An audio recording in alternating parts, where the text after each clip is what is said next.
अगर शौहर अपनी बीवी को 500 रुपए का सूट ला दे तो वो सूट उसके लिए मालूम है ताजमहल से ज्यादा कीमत रखता है,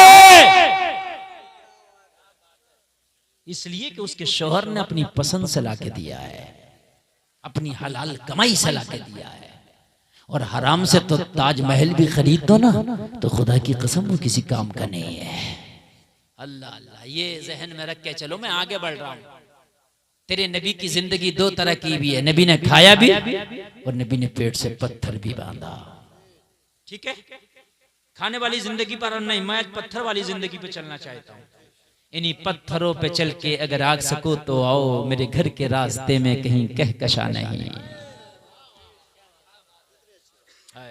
एक सिहाबी थे, सिहाबी बाद में हुए, उन्होंने जब कलमा पढ़ा ना तो वो नाम मेरे जहन में नहीं आ रहा। वो इतना खूबसूरत कपड़ा पहनते थे, इतना महंगा इतर लगाते थे कि पूरे मदीना में उन जैसा कोई नहीं था। बहुत कीमती कपड़ा पहनते, बहुत इतर, खुशबू से कपड़े मुअत्तर रहते। जब नबी से कलमा पढ़ने लगे, नबी ने फरमाया तू कलमा तो पढ़ रहा लेकिन सुन ले, हो सकता है ये अच्छा लिबास फिर तुझे मयसर ना हो सकता है ये खुशबूदार कपड़े मयसर ना हो।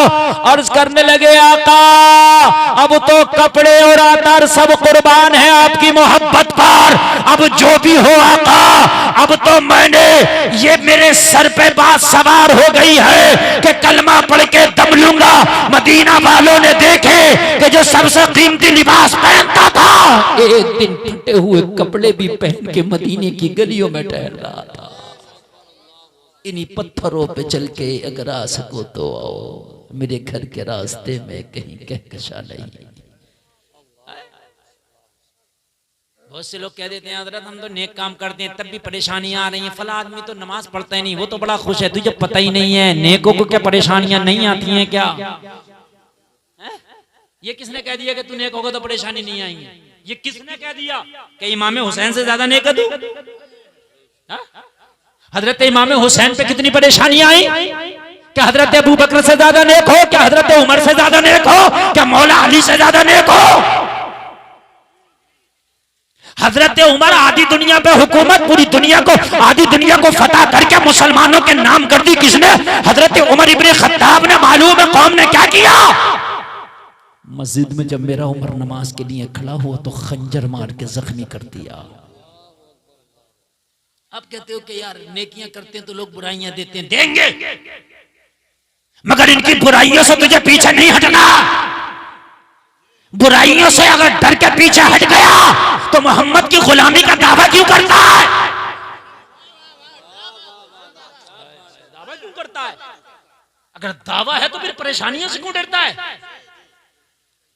मोहम्मद के गुलामों पर ही परेशानियां आती हैं, उन्हें आजमाया जाता है, आशिकों को भट्टी में इश्क की तपाया जाता है। खंजर मार दिया हजरत उमर इब्ने खत्ताब के। जलसे में आने वालों खंजर इतना गहरा लगा, इतना गहरा लगा कि पसली को चीरता हुआ हजरत उमर के मैदे तक जा घुसा। स्टोमक जिसको बोलते हैं उसमें चला गया, जिसमें खाना आपका जाता है। बहुत गहरा खंजर था। हजरत उमर को बिस्तर पे लिटाया गया, खून बहुत ज्यादा बह रहा था, खून बहुत ज्यादा।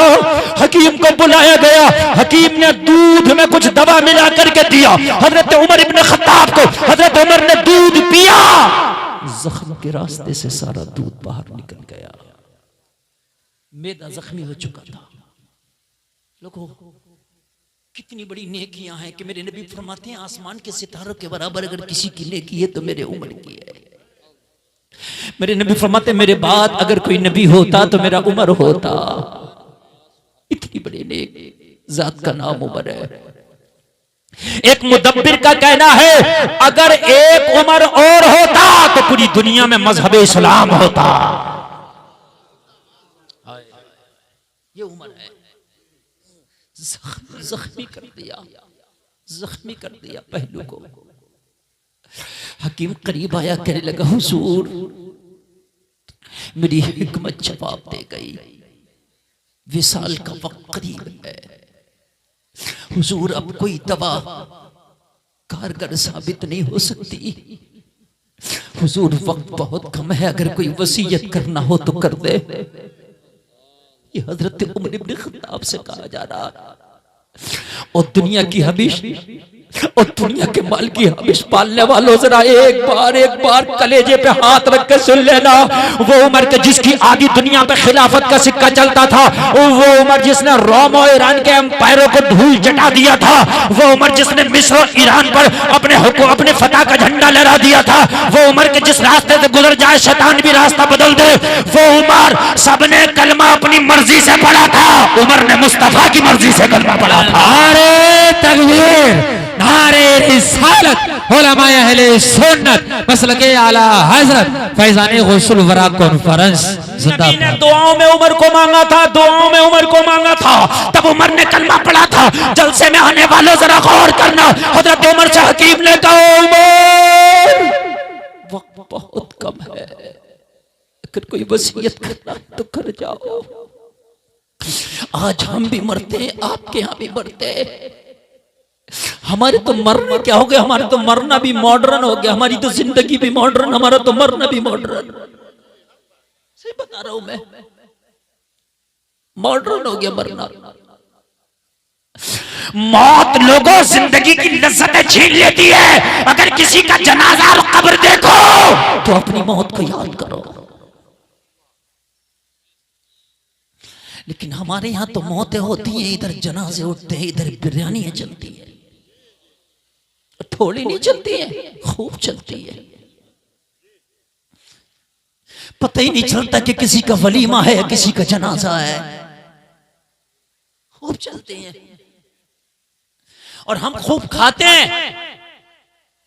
ये मुसलमानों, मुझे एक बात तो बताओ, अभी जनाजा उठा है, इसके बच्चों के रात भर रोते रोते आंसू खुश्क हो गए यार। किस मुंह से तुम बिरयानियों पर झपटे पड़े हो यार, कि तुम्हें मरना नहीं है, कि तुम्हें मौत याद नहीं है? मुझे बताओ, अगर आज इसके घर की बिरयानी नहीं खाओगे तो क्या होगा? मैंने देखा है, अगर जनाजा पड़ा हो तो खानदानी ये बाद में सोचते हैं कफन का क्या होगा, कब्र का क्या होगा। पहले ये सोचते हैं कि भगोने किसके घर पे बनाए जाएंगे। सही बता रहा हूं, किसके घर पे। एक बार तो एक मैयत हो गई, मैंने देखा चंदा पड़ रहा था खानदान में, चंदा। मैंने कहा ये क्या हो रहा है? कहने लगे हजरत कम से कम 8 से 10 भगोने बनाए जाएंगे। अब कौन बनाएगा 8 से 10 भगोने? यार 8-10 भगोने बनाने का मतलब समझते हो? 20 से 30 हजार रुपए का खर्च मामूली। अब बताइए मुझे, चंदा पड़ रहा है कि 2000 तू दे दे, 5000 तू दे दे। हाय हाय यार, इसका जनाजा पड़ा है और तू चंदा डाल रहा है आज खाने के लिए। कितने गिरोगे यार मुझे बता दो। सुनते हो, जिस दिन तुमने खाना बंद कर दिया खुदा की कसम, उस दिन पकना बंद हो जाएगा। तुम ये चाहो कि पकाए नहीं कोई, शर्म के लिए लोगों को शर्म बड़ी मारी जाती है ना। दाढ़ी मुड़ाने में शर्म नहीं, नमाज छोड़ने में शर्म नहीं, झूठ बोलने में शर्म नहीं, शराब पीने में शर्म नहीं। इन्हें शर्म है तो इस बात में बिरयानी नहीं पकाई तो लोग कहेंगे अब्बा के मरने में बिरयानी ना पका सका। इस बात में से शर्म नहीं है, है? खाना बंद कर दो। ये भगोने जब बचेंगे तो शायद दूसरी मैयत में कोई बना ना सकेगा। अच्छा, आज इंतकाल हुआ, कल परसों तीजा होना है, तो तीज और इंतकाल में एक दिन मिलता है। बीच में कितने दिन मिलते हैं? एक ही तो मिलता नहीं, मिलता बीच में। आज दफन हुआ, कल दूजा, परसों तीजा। तो दूजे वाले दिन होना ये चाहिए था। तीजे में तो चलो ठीक है, तीजा होगा इस साले सभा, मगर तीजा थोड़ी होगा। सब मॉडर्न है, सब डिजिटल काम चल रहा। दूजे वाले दिन भी अपने मरने वाले के लिए कुरान पढ़ते, साले सवाब करते।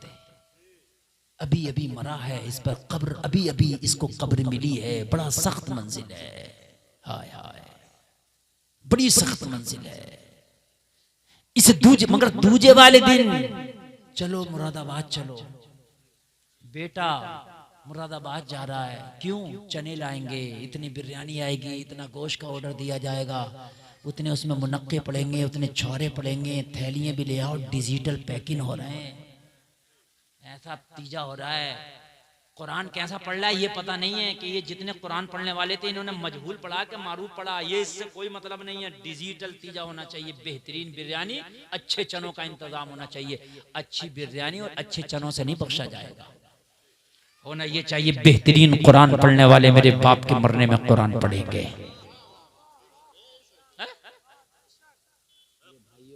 रस्मों से बाहर निकलो यार, बाहर निकलो। ये डिजिटल मौतें बंद करो यार। मौत जो है ना जिंदगी की लज्जतें छुड़ा देती है। मरना, और कब्रिस्तान में जाया करो ना तो दुनिया की बातें ना किया करो, कब्र को देखा करो, तसव्वुर किया करो। वो दिन भी दूर नहीं है कि मेरा जनाजा लोगों के हाथ में होगा, लोग मुझे दफना रहे होंगे। वो दिन दूर नहीं होगा। हाँ